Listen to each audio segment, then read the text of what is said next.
In this video, we're going to install this Smith's Tacho.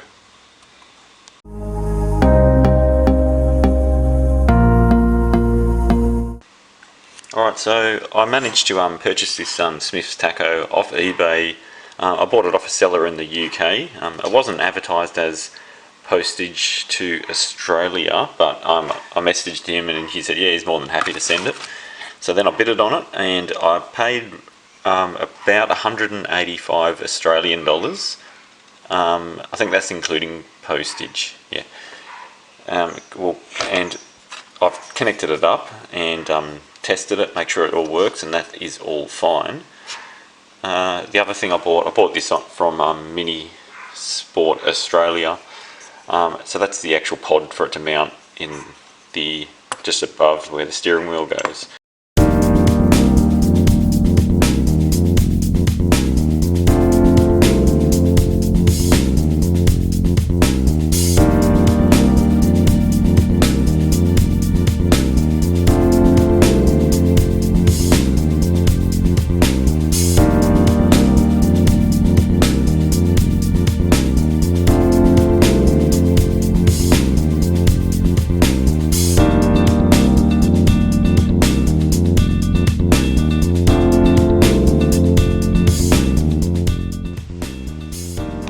So the progress so far, I've made a hole on the actual the front parcel shelf for the bolt on the Tacho pod to mount on. So that's drilled through. I've got the wiring shoved behind the card and it sort of comes out underneath, because then from here it's going to go back underneath towards the center console. So what I need to do now on this the mat on the front on this section here, I just need to do a little slit to allow that to go through the hole, and I'm just going to use a Stanley knife just to do a straight slit. That way if you ever need to remove it, you can glue it down again and you won't know it was there. So that's the next step. Okay, so just to finish up, to show you how that's turned out. So that's sort of how it sits in there, like that. Just if you want to remove the actual Tacho itself, you need to sort of just use something like probably a plastic lever, or you could use a screwdriver if you want, to slowly ease it out if you ever need to get it out to change the bulb or whatever.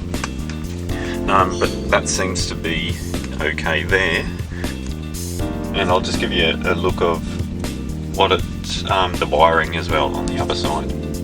So just to point out where I've got the wiring sort of goes underneath this card, and then it takes the path of where the vent tube goes down, and then obviously it comes underneath the dash, and I don't know how I'll just show you quickly if you can see there. So it comes down where that pipe is, there it is there, and I've cable tied it up towards where the other wiring is, and then it makes its way up through the center console. Okay, so in the engine bay here, so I'll just talk you through some of the wiring. So I've got this black cable actually comes from the actual Tacho, or from the coil, and then I sort of tapped into this wiring for the lights. So the Tacho has its own light as well, so that's I've just grounded it onto here, and then the red wire is for the light. Well, that's actually the earth wire, but there's a black strip on it. So the red one, I used one of these like double joiners to join them onto the same connector that goes to the other gauges. What else do we have there? So the lights, and then obviously power for the Tacho. I'm using this terminal here. So the green wire goes up to this regulator, and that's the 12 volt supply, and then it's just coming off there, and then of course on the upside of that regulator are the 10 volts for the gauges that need it. So that clips up onto there. So that way it's sort of getting the power from the same spot where other gauges again. That way if anyone else looks at this, they can understand how to do it. Just to show you the coil, I use a transformer coil in this car, and so far it's been okay. So just to explain these, so this is the 12 volt connector here, and then this one, that's the black wire that is the trigger wire on that terminal there. Alright, I'll leave it there. So hopefully you've had a look at how I've been able to install the Tacho.